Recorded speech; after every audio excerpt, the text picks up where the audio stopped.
تو مر گیا، کبھی بھی اللہ کی پکڑ اور عذاب اور آگ سے وہ نکل نہیں سکتا۔ دنیا میں سب سے بڑا کام ہے لوگوں کو جہنم سے بچانا۔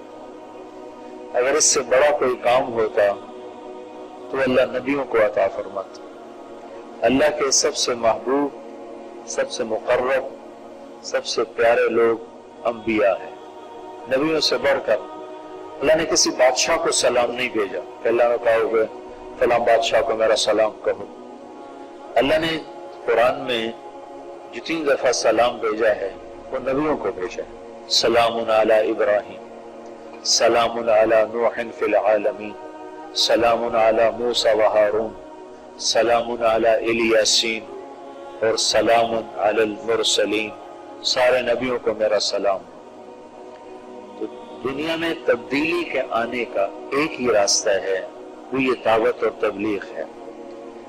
فرعون جیسی طاقتور حکومت تھی اور اللہ نے اس کو ختم کرنے کے لیے اور اس کی قوم کو ایمان کا پیغام پہنچانے کے لیے نبی کوئی بھیجا، کوئی لشکر نہیں بھیجا۔ اب تھوڑے سے لوگ ہیں ابھی جو کھڑے ہوئے، کچھ اور ہوں گے، دیکھنے میں آپ بڑے کمزور نظر آ رہے ہیں اور آپ کی کوئی زیادہ آپ میں مالدار کوئی نہیں ہے، کوئی بڑا اعلیٰ تعلیم یافتہ کوئی نہیں ہے، لیکن میرے بھائیو میں شروع میں تبلیغ میں لگ گیا۔ 1971 میں گورنمنٹ کالج لاہور پڑھتا تھا کہ وہاں مجھے تبلیغ کے کام کا تعارف ہوا۔ میرے اپنے کچھ دوست، میں تو زیادہ تبلیغ سے متاثر نہیں ہوا تھا لیکن میرے کچھ دوست متاثر ہو گئے تھے، وہ مجھے زبردستی 3 دن کے لیے لے گئے۔ وہ ان کی زبردستی میرے لیے رحمت بن گئی۔ وہ تو وہیں رہ گئے اور میں 3 دن سے 4 مہینے کر دی۔ 3 دن کا نکلا، 4 مہینے پورے کر کے واپس آئے۔ تو 4 مہینے کے آخر میں میڈیکل پڑھنے کا شوق ختم ہو گیا اور مدرسے میں داخل ہو گیا۔ تو شروع میں رائمنڈ میں ہی چلا گیا، تو 150-200 آدمی ہوتا تھا ٹوٹل، اور مسجد خالی ہوتی تھی، اور بات یہ ہو رہی ہوتی تھی ساری دنیا میں اللہ کے پیغام کو پہنچانا ہے، کیا کیا جائے۔ تو اس وقت خیال آیا کرتا تھا کہ اتنے سے تو لوگ ہیں اور یہ ساری دنیا کی باتیں کرتے ہیں اور ہیں بھی سب غریب لوگ۔ تبلیغ میں آنے والے 70 میں سب دیہاتی، میواتی، غریب، شکستہ حال لوگ۔ ہماری جماعت چلی، ایک پیدل جماعت چلی ہماری 1 مہینے کی۔ تو اس 1 مہینے میں ہمارا رائمنڈ سے جانا، پھر اس جگہ سے واپس آنا، یہ کرایہ بھی، اور پورے مہینے میں ہم نے اپنا ہی پکایا، اپنا کھایا، ہمارے 27 روپے خرچ ہوئے، 27 روپے پیسہ۔ اتنے تھوڑے خرچ کے بعد بھی جماعت کے دوست کہتے تھے امیر سے خرچہ کم کرو، ہمارے پاس پیسے کوئی، ہم غریب لوگ ہیں، خرچہ تھوڑا کرو، یہ خرچہ زیادہ ہو رہا ہے۔ ایک دفعہ ہمارے امیر نے چاول میٹھے پکا دیے، بیچ میں گڑ ڈال دی، تو 2 آدمی امیر سے لڑ پڑے کہ تم نے گڑ کیوں ڈالا، تم نے پیسے ہمارے زیادہ خرچ کروا دیے، ہم تو قرضے اٹھا کے آئے۔ ایک اس میں بابا تھا ڈیرہ اسماعیل خان کا، اس کا نام تھا خدا بخش، فوت ہو گیا رحمت اللہ علیہ۔ تو وہ آیا ہوا تھا 1 مہینے کے لیے تو میں نے اس سے کہا بابا تم 1 مہینے کے لیے آئے ہو، نہ چلہ نہ 4 مہینے، تبلیغ میں تو یہ چلہ ہوتا ہے 40 دن یا 3 چلے ہوتے ہیں 4 مہینے، تم 1 مہینہ کیوں لگا رہا؟ وہ کہنے لگا پتر میں بہو غریب، تم نے زبان پتر میں بہو غریب، میں بہت غریب ہوں، میں یہ چھولے کی رڑی لگاتا ہوں، چھولے کی رڑی، میری 4 بیٹیاں ہیں، بیٹا کوئی نہیں، تو میں روزانہ چھولے بیچتا ہوں، اور اس میں سے میں نے ارادہ کیا کہ میں نے تبلیغ میں وقت لگانا ہے، تو میں 4 آنے کی روزانہ سیونگ کرتا تھا، اس سے زیادہ کی میرے پاس گنجائش نہیں تھی، 4 آنے روزانہ سیونگ کرتا تھا، اور میں نے کوئی کتنا عرصہ، مجھے عرصہ یاد نہیں رہا، کتنا عرصہ میں نے 4 آنے جوڑے اور پھر اس کو میں نے آدھا کیا، بیوی کو دیا بچوں کے خرچے کے لیے، اور آدھا لے کر میں پیمنٹ آیا۔ اس میں 1 مہینہ لگ سکتا ہے، اس سے زیادہ لگ نہیں سکتا۔ یہ میرے اوپر بیتے ہوئے حالات ہیں۔ ایک فقر کا دور تھا اور لوگ مذاق اڑاتے تھے، کیا تم ایسے بے وقوفوں پہ دعوے کرتے ہو؟ نہ تمہارے پاس کوئی آدمی، نہ تمہارے پاس پیسہ، نہ تمہارے پاس پڑھے لکھے لوگ، تو تم کہتے ہو ساری دنیا ساری دنیا۔ لیکن بھائیو، اللہ نے مرنے سے پہلے ساری دنیا میں پھرایا اور دکھایا کہ کیسے تبلیغ کا کام ساری دنیا میں اللہ نے پہنچا دیا۔ پوری دنیا میں ایک اللہ کے نبی کی بشارت سن۔ ایک سفر سے آپ واپس آئے تو آپ کا رنگ بہت پیلا پڑ گیا تھا اور کپڑے بھی سارے میلے ہو گئے تھے۔ تو فاطمہ آپ کی عادت یہ تھی، جب آپ سفر پہ جاتے تھے تو سب سے آخر میں حضرت فاطمہ کو ملتے تھے، تو جب سفر سے آتے تھے تو سب سے پہلے اپنی بیٹی کو ملتے تھے۔ تو آپ ان سے ملنے گئے تو فاطمہ رضی اللہ عنہ آپ کو دیکھ کے رونے لگی۔ تو ہم نے فرمایا، بیٹی کیوں رو رہی ہے؟ یا رسول اللہ، آپ دیکھیں آپ کا کیا حال ہو، کپڑے آپ کے میلے ہو گئے، رنگ آپ کا پیلا پڑ گیا۔ تو آپ نے فرمایا، میری بچی نہ رو، ایک دن آئے گا اللہ تیرے باپ کے کلمے کو ہر کچے پکے گھر میں داخل کر کے رکھے،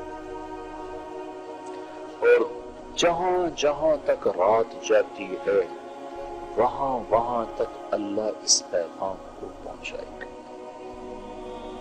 تو یہ حدیث ابھی تک باقی تھی زندہ ہونے۔ آج کا جو دور ہے یہ وہ دور ہے جب یہ حدیث کا وعدہ زندہ ہونے والا ہے اور پورا ہونے والا ہے کہ اللہ ہر کچے پکے گھر میں اس بات کو پہنچائے۔ دنیا کے آخری کناروں تک جماعتوں نے پہنچ کر اذانیں دی ہیں، نمازیں پڑھی۔ ناروے کے اوپر ہے north pole end of the world, جہاں آگے آبادی ختم ہے، پانی ہے۔ تو ہم گئے ناروے پچھلے سال، تو اس سے پچھلے سال، تو میں نے وہاں کے ساتھیوں سے کہا بھائی میں نے وہاں جانا ہے۔ وہ کہنے لگے ہم تو یہاں رہتے ہیں، ہم وہاں کبھی نہیں گئے، تو آپ نے کیا کرنا ہے؟ میں نے کہا ادھر جا کے اذان دینی ہے، نماز پڑھنی ہے، دعوت دینی ہے۔ اللہ کے نبی کی بات ہے کہ دنیا کے آخری کنارے تک اللہ میری بات پہنچائے گا۔ پر یہ شوق ہے کہ مجھ سے پہلے بھی لوگ پہنچے ہوں گے، پر میں بھی ان میں شامل ہونا چاہتا ہوں کہ میں کہوں کہ یا رسول اللہ میری ملاقات ہو، یا رسول اللہ میں نے آپ کا نام اس آخری کنارے پر بھی لیا تھا۔ تو وہ پھر مجھے ڈرانے لگے، 2 گھنٹے کی فلائٹ ہے، 4 گھنٹے کی ڈرائیو ہے، آپ تھک جائیں گے۔ میں کہا نہیں، جانا ضرور، ہماری تو تھی تو نہیں تشکیل پر، میں نے جانا ضرور۔ تو خیر 2-4 ساتھی وہاں کے لیے وہاں سے 2 گھنٹے کا سفر کر کے پہنچے۔ پھر وہاں سے آگے، وہاں ایک چھوٹا سا شہر آلٹا، میں دیکھ کے حیران ہو گیا، وہ بالکل ٹاپ پر ہے، وہاں 2 مہینے سورج نکلتا نہیں، دسمبر جنوری، اور 2 مہینے سورج ڈوبتا نہیں، جون جولائی، یہ 2 مہینے ڈوبتا نہیں۔ تو وہ آلٹا دنیا کا آخری شہر ہے نارتھ میں، وہاں سے روزہ جماعتیں نکلی اور وہاں گشت ہو رہا تھا اور وہاں تعلیم ہو رہی تھی۔ کون تھے وہاں؟ صومالیہ کے مسلمان۔ صومالیین جب نکلے تو مائگریٹ ہوئے تو مختلف جگہوں پہ آباد ہوئے۔ صومالیین مسلمان، انہوں نے وہاں مسجد بنائی بڑی خوبصورت چھوٹی سی، وہاں سے روزہ جماعت 3 دن کی جماعتیں نکل رہی تھی، گشت ہو رہا تھا، تعلیم ہو رہی تھی۔ انہوں نے ہمیں گاڑیاں ہو رہی تھی، میرے سامنے بیٹھا، کیا تو میری سن تو ادھر کر دی، تو یہاں ٹیچر بن کے بیٹھا کہ میری سن، اچھا پھر میری سن۔ تو وہاں سے انہوں نے ہمیں اپنی گاڑیاں دی، تو ہم وہاں سے 4 گھنٹے مسلسل چلے، اور آخری کنارے پر ایک گاؤں ہے چھوٹا سا، اس کی 1,500-2 ہزار آبادی۔ تو اس میں جو پہلا مسلمان ہمیں ملا، اس نے کہا میرے 10 دن تبلیغ میں لگے، کیسے تبلیغ کے جا رہے ہیں روٹس دیکھنے میں گیا تو میواتی ان پڑھ کر رہے تھے. ان کو کہیے کیا دین کا کام تو اللہ کرتا ہے, کوئی انسان تھوڑی کرتا ہے. تو اللہ لینے کا ارادہ کرتا ہے تو اس نے خود سے لے لیا. میں ابھی یمن گیا جماعت میں, ابھی یہاں آنے سے پہلے یمن گیا ہوا تھا, تشکیل تھی. تو وہاں ہم گئے ملکہ بلقیس کا دیکھنے کے لیے. وہ تخت وہ صنعاء سے کوئی 5-6 گھنٹے کی ڈرائیو تھی. 3000 کلومیٹر فلسطین اور وہ معارب, اس جگہ کا نام معارب ہے, وہ اس زمانے کی سب سے بڑی تہذیب تھی. اور ایک ہدہد اس قوم کے ایمان لانے کا ذریعہ اللہ نے بنا دیا.